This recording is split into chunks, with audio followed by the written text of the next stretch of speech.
Question है an electric bulb is connected in an electric circuit. If 10 coulomb charge flows through this bulb in 5 seconds, find the current flowing through the bulb. Sir 2 ampere sir 2 ampere. Very 2 good. Ampere देखिए बच्चों, इसको कैसे solve करेंगे हम? क्या given है आपको? सबसे पहले लिखेंगे गिवन। आपको चार्ज गिवन है 10 कूलम, ठीक है। और आपको क्या गिवन है? चार्ज गिवन है 10 coulomb, flows through this bulb in 5 second. कितने सेकंड में? 5 सेकंड में। Find the current. क्या निकालना है? करंट निकालना है, current flowing through the bulb, ठीक है। तो जो टाइम आपको गिवन है वो है 5 सेकंड्स। और आई आपसे पूछा होगा, क्या फॉर्मूला था आई का? Charge upon time. चार्ज कितना है? 10, 5 कितना हो जाएगा? 2 एम्पियर, ठीक। इस क्वेश्चन में अगर मैं थोड़ा सा चेंज कर दूं, क्या चेंज कर दूं? अगर मैं इस क्वेश्चन में ऐड कर दूं नया क्वेश्चन, ठीक है। और ये रहे, अगर an electric bulb is connected in an electric circuit if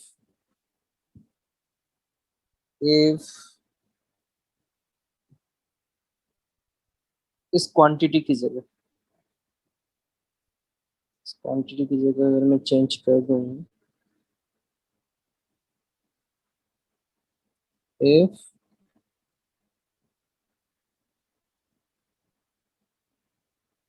10 raised power 15 number of electrons are flows through this bulb in 5 seconds. अब बताएं आंसर क्या होगा बच्चों? अगर मैंने इसी क्वेश्चन में ये चीज हटा के 10 कूलम चार्ज हटा के क्या ऐड कर दिया? If 10 raised power 15 number of electrons are flows through this bulb, ये एक नया क्वेश्चन बन गया। बच्चों समझ आ रहा है क्या किया हमने? Yes sir. हमने इसको ऐड कर दिया है, ठीक है, और ये नया क्वेश्चन बन गया। पूरा क्वेश्चन लिखने की जरूरत नहीं है, ठीक है। मैंने न तो ऐड किया है न ही रिमूव किया है, केवल मैंने बताया इतने नंबर ऑफ इलेक्ट्रॉन से जो फ्लो हो रहे हैं। तो याद रखिए, इस कंडीशन में आपको जो साइन लेना है वो कौन सा लेना है बच्चों? Sir plus. बिल्कुल सही।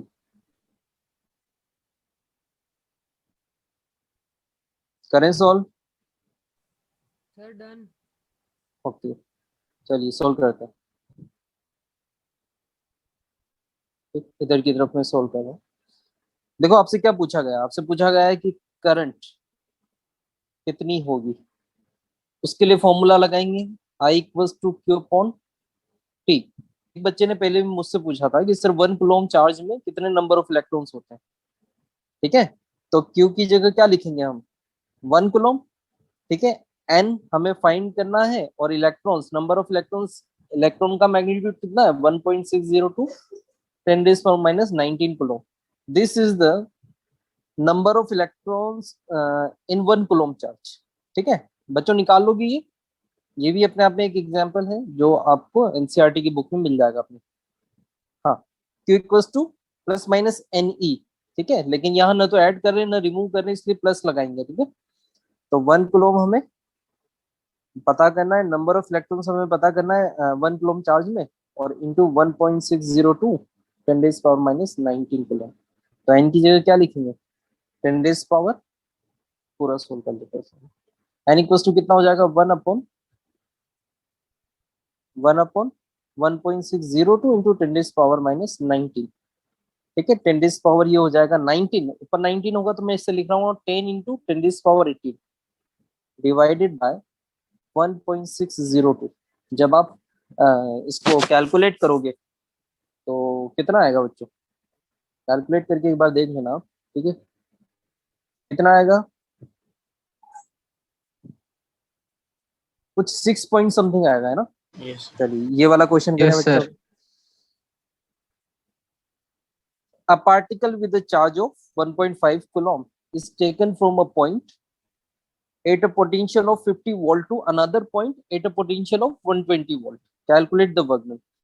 बच्चों बेसिकली ये वाला क्वेश्चन जो है वो किस पर डिपेंड कर रहा है? देखो क्या पढ़ा हमने, पोटेंशियल डिफरेंस। वेरी गुड, ठीक है, पोटेंशियल डिफरेंस का क्वेश्चन। तो कोई दो पॉइंट मान लो, ये ए ये बी, कहां से कहां तक लेकर आ रहे हैं?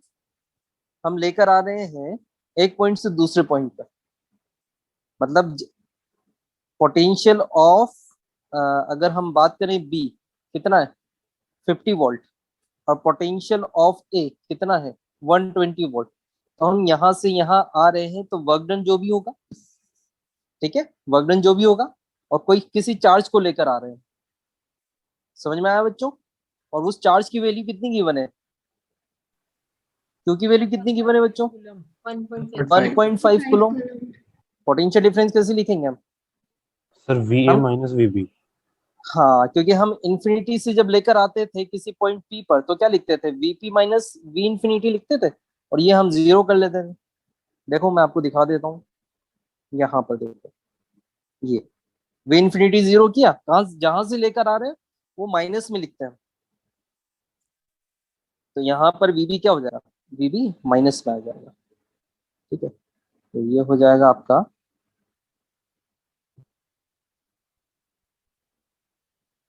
VA minus VB equals to work done upon charge. क्या निकालना है हमें?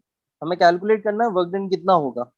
तो Q into VA minus VB 1.5 multiply 120 minus 50, तो 1.5 इंटू कितना होगा बच्चों? ये 70। 70 कैलकुलेट करो कितना होगा? 105 105 क्या? जूल। तो आज हम पढ़ेंगे इलेक्ट्रिक सर्किट। देखिए बच्चों,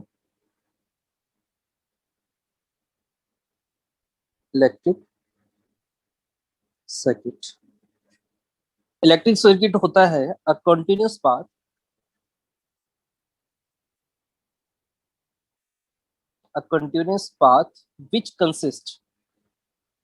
which consisting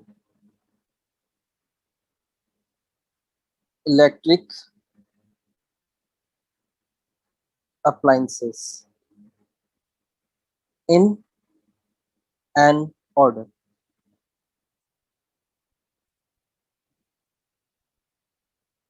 एक ऐसा continuous path which consist electric appliances in an order, इसे बोलते हैं हम इलेक्ट्रिक सर्किट। ठीक, ये दो तरीके के होते हैं, एक होता है आपका ओपन सर्किट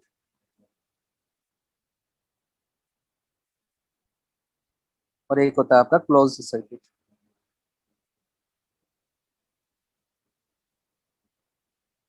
ये होता है आपका रियोस्टेट। रियोस्टेट क्या होता है मैं बताऊंगा अभी आपको। ये होता है एमीटर,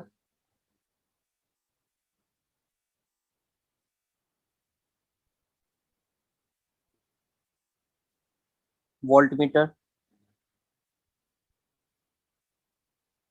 ठीक, रजिस्टर,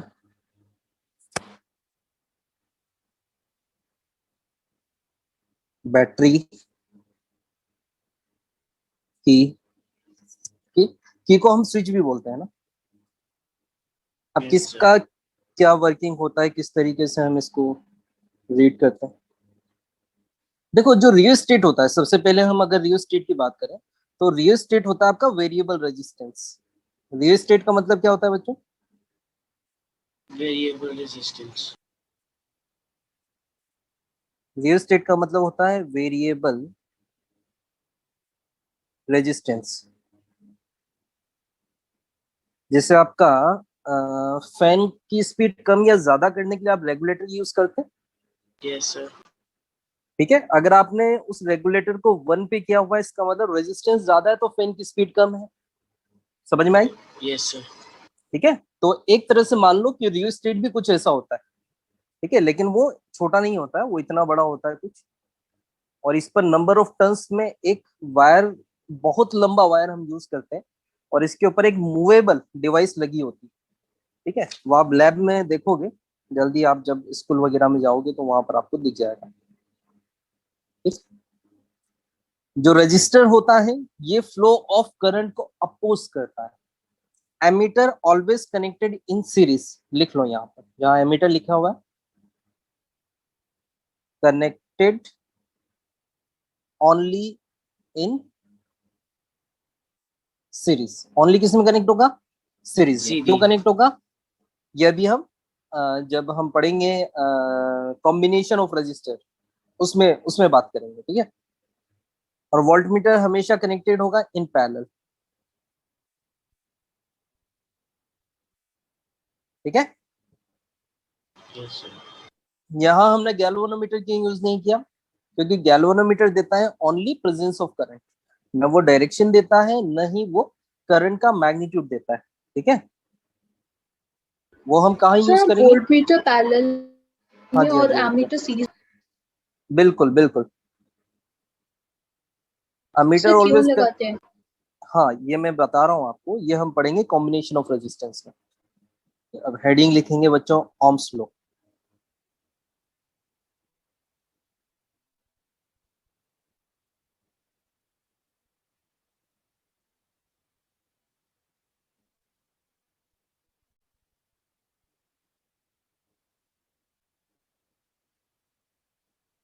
हेडिंग लिखेंगे ओम्स लॉ।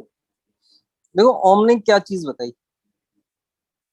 ओम्स लॉ बोलता है, ध्यान से सुनेंगे ना,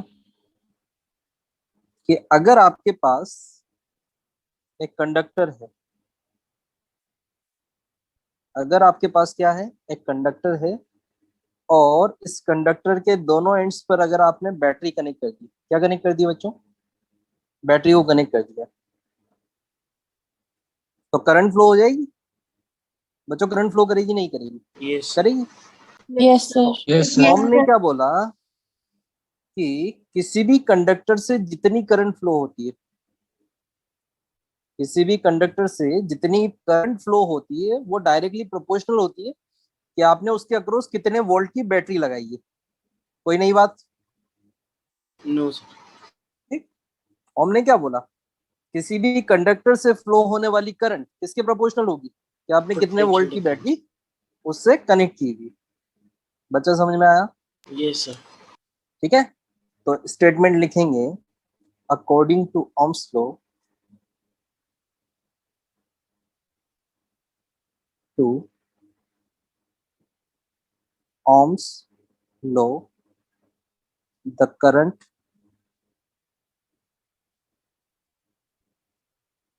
the current flowing through a conductor is directly proportional to the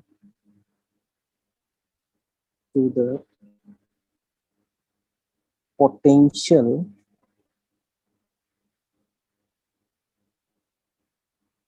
difference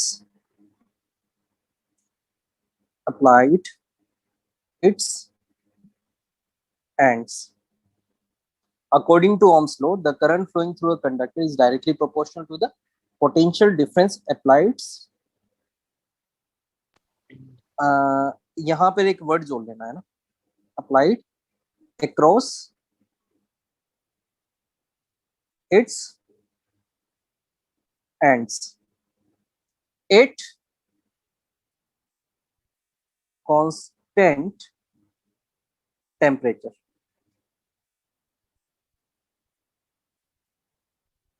लेकिन एट कांस्टेंट टेम्परेचर जहां आपने बोल दिया, इसका मतलब है कि आपने कोई दूसरी फिजिकल क्वांटिटी को नहीं छेड़ा है। सो हम लिख सकते हैं I directly proportional to V, और V directly proportional to I। ठीक, जब भी प्रोपोर्शनल हटता है तो क्या आता है बच्चों? कांस्टेंट। Constant. तो V equals to R into I, ठीक है। तो ये आपके फॉर्मूला फॉर्म हुआ यहाँ से, और यहाँ जो आर होता है इसे बोलते हैं हम Resistance. रेजिस्टेंस। Resistance. वैसे तो ये कांस्टेंट होता है, ठीक है, रेजिस्टेंस, और ये क्या है, कांस्टेंट। Constant. किसके लिए, एक पर्टिकुलर वैल्यू, एक पर्टिकुलर मटेरियल के लिए कांस्टेंट होता है। अब बच्चों ये आपकी, आपने स्ट्रेट लाइन की इक्वेशन पढ़ी, बच्चों पढ़ी आपने स्ट्रेट Yes, लाइन sir. की इक्वेशन।